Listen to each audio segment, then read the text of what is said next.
আসেনি ভাই আগের মতো দেশ। শুনতাছি নাকি বেচা দিছে দাদার কাছে বিনিময় মোটা ক্যাশ। যে দাদারে উপহার দিলাম বড় বড় ইলিশ মাছ, বিনিময় দাদা উপহার দিল বর্ডারে ঝুলন্ত ফেলানির লাশ। মানুষ শাক দিয়া মাছ ডাকে, আর এদিকে রাসেল ভাইপা দিয়ে ডাকলো ট্রেনের চুক্তি। নাটক তো তোমরা ভালোই সাজাইছো, এবার সিনেমা হলে কইরা দো মুক্তি। বলি আর ঘুমাইও না দেশের জনগণ, নাইলে ইংরেজদের মতো দাদারা করব আমাদেরকে শাসন।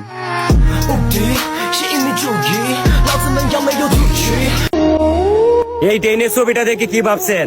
এটা ওই দাদা বাবুদের ট্রেন, যেই দাদা বাবুরা বর্ডারের সীমান্তে আমাদের বাংলাদেশের নিরহ কৃষকদেরকে গুলি করে নির্মম ভাবে হত্যা করে সামান্য তিস্তার পানির ন্যায্য হিসাবটুকু দিতে পারে না।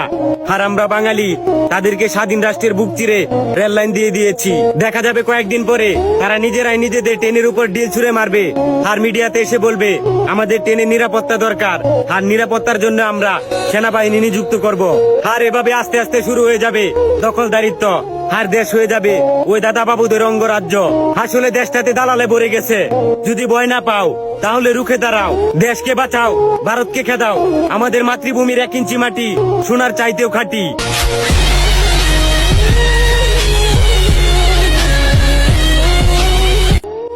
পুরো বাংলাদেশে রাসেল ভাইপার সাপ ছড়িয়ে ছিটিয়ে ইন্ডিয়া বাংলাদেশকে দখল করে যাচ্ছে নিয়ে সবকিছু জেনেও হুঁশ নাই যাদের।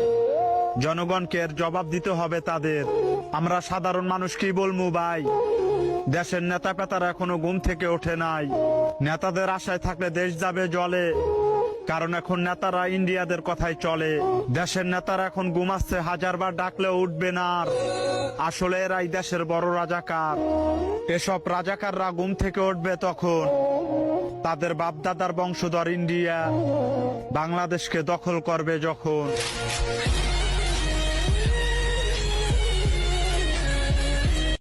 বাংলাদেশের মানুষ শাক দিয়া মাছ ঢাকে, আর বাংলাদেশের মিডিয়া সাপ দিয়া ট্রেন ঢাকে।